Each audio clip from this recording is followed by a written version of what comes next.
हाय girlfriend. अब तुम कैसे रिएक्ट करोगी ये इम्पोर्टेंट है। রাশমিকা মান্দানার নতুন সিনেমা দ্য গার্লফ্রেন্ড কিছুদিন আগে থিয়েটারে মুক্তি পেয়েছে।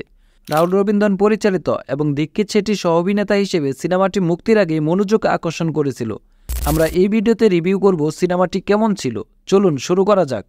ভূমিদেবী অর্থাৎ রাশমিকা মান্দানা একজন নিরীহ এবং নরম স্বভাবের মেয়ে। ইংরেজিতে এমএ করার জন্য হায়দ্রাবাদে আসে। একই কলেজের অন্য বিভাগের ছাত্র বিক্রম অর্থাৎ দীক্ষিত শেট্টি তার সাথে দেখা হয় এবং দুজনেই প্রেমে পড়ে। যাই হোক, বিক্রমের আচরণ ধীরে ধীরে ভূমির জন্য অসহনীয় হয়ে ওঠে, যার ফলে তার কাছে মনে হয় সে ভুল কারোর সাথে রয়েছে এবং তার সব কার্যকলাপের মূল্য দিতে বাধ্য করে, যেমন তার বাবার সম্পর্ক, তার বন্ধুবান্ধব এবং তার মানসিক শান্তি। ভূমি শেষ পর্যন্ত কী সিদ্ধান্ত নেয় সেটাই হচ্ছে গল্পের মূল কাহিনী। রাশমিকা মান্দানা আরেকটি মজাদার ভূমিকায় অভিনয় করেছেন এবং তিনি সম্পূর্ণ দৃঢ়তার সাথে অভিনয় করেছেন। সে ভূমির নির্দোষতা এবং কোমল স্বভাবকে অনায়াসে ধারণ করেন। তার সংলাপ পরিবেশন, আচরণ, চোখের চাউনি চরিত্রটিকে গভীরভাবে ফুটিয়ে তোলে। এটি এমন একটি অভিনয় ছিল যা তাকে পুরস্কার এনে দেওয়ার জন্য যথেষ্ট।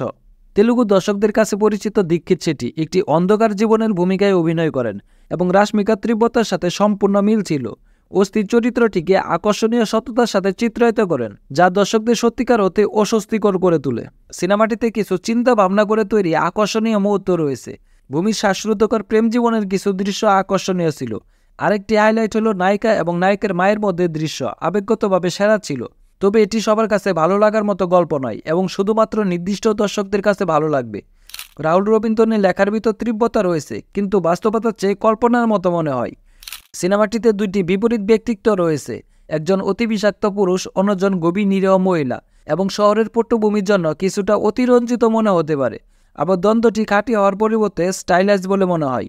প্রথম অর্ধটি ঠিক ছিল, তবে শেষ অর্ধটি লক্ষণীয়ভাবে ধীর হয়ে যায় এবং গল্পের গতিপথ শুরুতে স্পষ্ট হওয়ায় শেষ অর্ধটি অনুমানযোগ্য হয়ে ওঠে এবং ক্লাইম্যাক্সটি আরও সুন্দরভাবে তুলে ধরা যেত। কারিগরি দিক থেকে প্রশান্ত আর বিহারীর মিউজিক গানের চেয়ে বেশ কিছু মুহূর্তকে আরও কার্যকর করে তোলে এবং কৃষ্ণ বসন্তের সিনেমাটোগ্রাফি ভালো ছিল।